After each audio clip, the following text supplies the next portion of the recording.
$1,000,000 oo dollar haddii aad ku guulaysato ama aad tahay mid ku haminaya ama aad tahayba mid haysta lacagta intaas le'eg maxay adduunka oo dhan kaga goynaysaa ama aad kaga iibsan kartaa? Assalaamu calaykum asxaabta qiimaha badan. Maanta qof walba oo adduunka jooga waxa uu jecel yahay ama uu ku haminayo waa in uu noqdo maalin qof milyaneer ah. Insha Allah maantana mawduuceena waxaan ku eegi doonaa $1,000,000 oo dollar maxaad adduunka kaga iibsan kartaa ama ay adduunka kaga goysaa. Inaga oo soo qaadanayna 3 waddan: Imaaraadka Carabta, Mareykanka iyo Soomaaliya.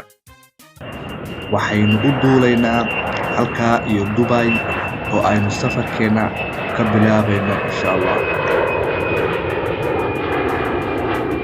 Markii aynu ka soo degnay madaarkii ama airportkii magaalada Dubai ayaa Faarax oo saaxiibkeen ah waxa uu inoo sheegay marka aad joogto magaalada Dubai oo aad haysato lacag kor u dhaafaysa $1,000,000 oo dollar waxaad awood u leedahay in aad degto hotel ka mid ah hoteelada ugu qaalisan adduunka, waana hoteelka loo yaqaan Burj Al Arab, kaasi oo lagu tiriyo inuu ka mid yahay 7 star hoteelada adduunka ku yaala.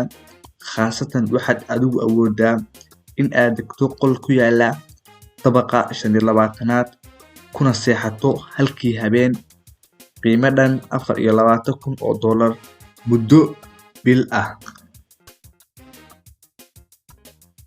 Ma $1,000,000 oo dollar ayaan ku seexanayaa hotel hal bil oo keliya? Adeerow anaa wax igu dara raba, wax bil igaga xaabsado ma rabo. Dubai damana laga maqli maayo.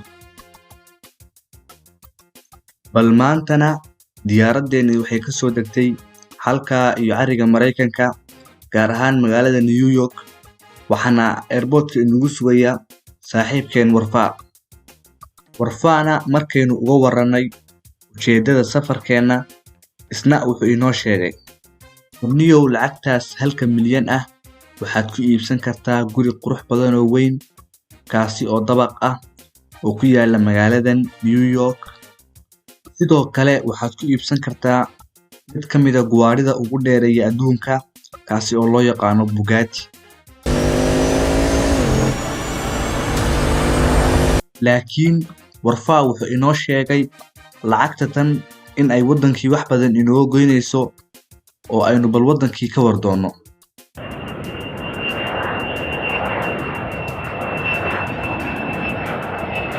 Kadib muddo 2 maalmood ah oo aynu ku jirnay safar, maanta waxaynu nimi wadankii, waxaynuna isku dayaynaa inaynu u carroowno halkaas iyo miyi oo ay inagu sugayaan faamilkii. Soo dhaweyn iyo wada sheekaysi kadib waxaanu la wadaagnay arrinkii aynu muddadan safarka ugu jirnay.